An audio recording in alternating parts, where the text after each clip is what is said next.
Join us as we continue our 3-week road trip from Arras in the north to Champagne and Alsace regions, Jura Valley and Annecy at the foot of the Alps and back through central France.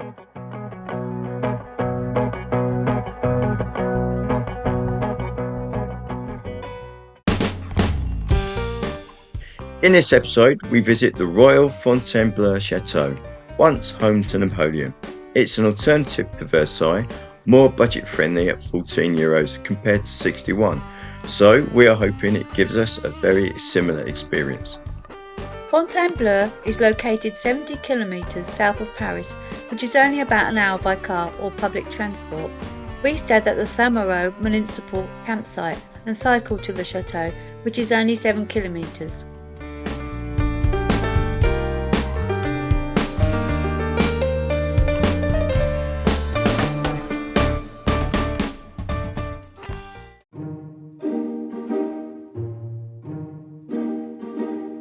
And here we are at the Château Fontainebleau as promised. We've got our tickets and that includes the inside of the chateau and the gardens. And this was the summer residence of many French kings, including Napoleon I. And inside there is a museum based on Napoleon I, so I guess we'll learn a bit more about him that we don't know. Yep. So we'll crack on and get inside and have a look around. As you enter the chateau, the first rooms are dedicated to Napoleon. This is the Napoleon I room. There's poor Josephine, she doesn't get much action. The jackets in this room are all worn by Napoleon. And I just say to Michelle, it was supposedly a little guy, but I don't think they look particularly small. So what do you reckon? Smaller than me? Yeah. Just. Yeah. No, he is. What do you mean only just? I reckon I'm towering over him.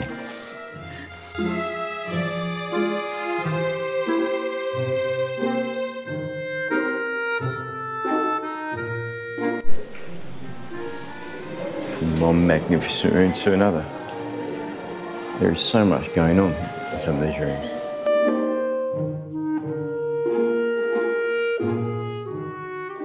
So this is the ballroom. It's amazing seating.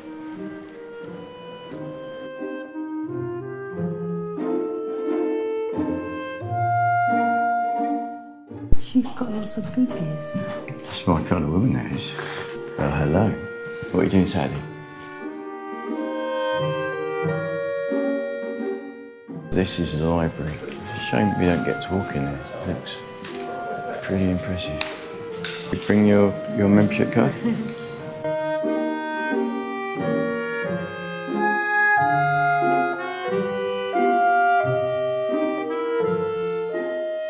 This is Napoleon's very grand bedroom, but I don't like those chairs. They're a bit too much and they don't even match the carpet.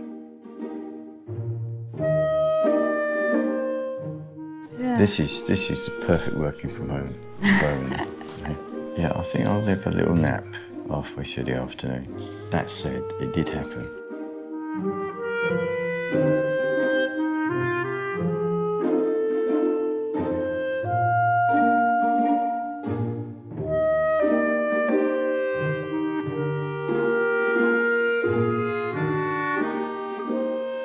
Napoleon even has his own Playmobil figure. So this staircase is probably the most famous part of the chateau. It's been used in various movies. Pretty splendid, isn't it? And amazingly, there's no one really on them. Earlier, it was besieged. Many monarchs have lived here, not only Napoleon Bonaparte, but also Marie Antoinette, who said, let them have cake.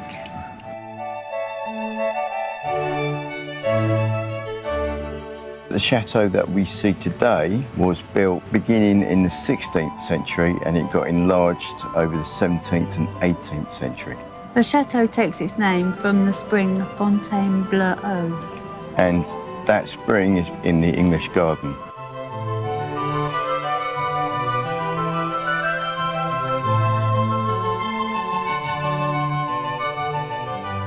Mr. and Mrs.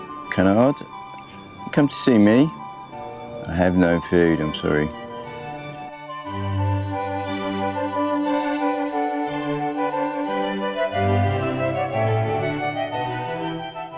So does this look like a piece of England? Capability Brown style? Is that why it's called the English Garden?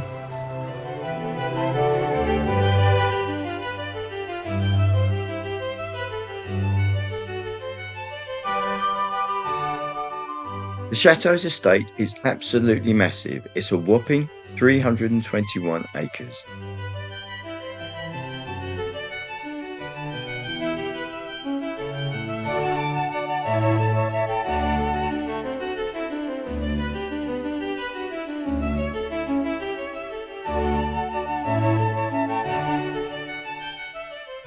Napoleon abdicated here at the palace in 1814, when he was then exiled to the Italian island of Elba. He returned to France in 1815, but only ruled for 100 days, which doesn't seem worth it really. His reign was ended at the Battle of Waterloo. Of course, we all know what happened there.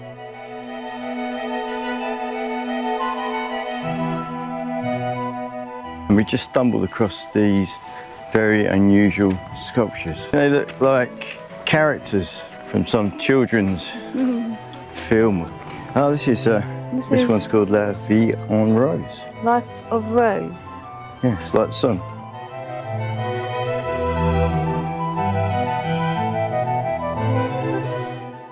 And that is the part of the park that we cycle through to get here. This place is huge.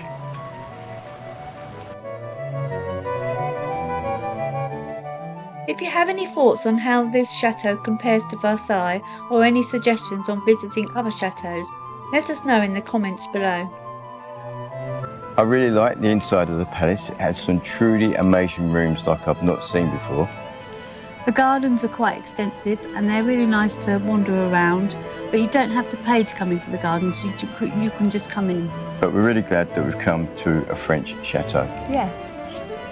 So I think we've finished here for the day. It was back to the campsite on our bikes. The Samoreau campsite is a perfect place to stay for visiting the chateau. The staff are very friendly and the facilities are excellent.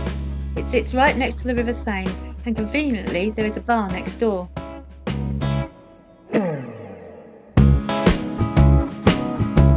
So we finally got our cocktails like we wanted to in our last night in Annecy, but failed. And we've come to this really cool bar, which is right next to the Seine and also right next to the campsite. And we've really been blessed by the weather today. And now we're going to watch the sun go down. Yes, and enjoy our drinks. In our next episode, we shall be visiting Claude Monet's garden in Giverny, which should be familiar to us from his paintings. Thank you for watching.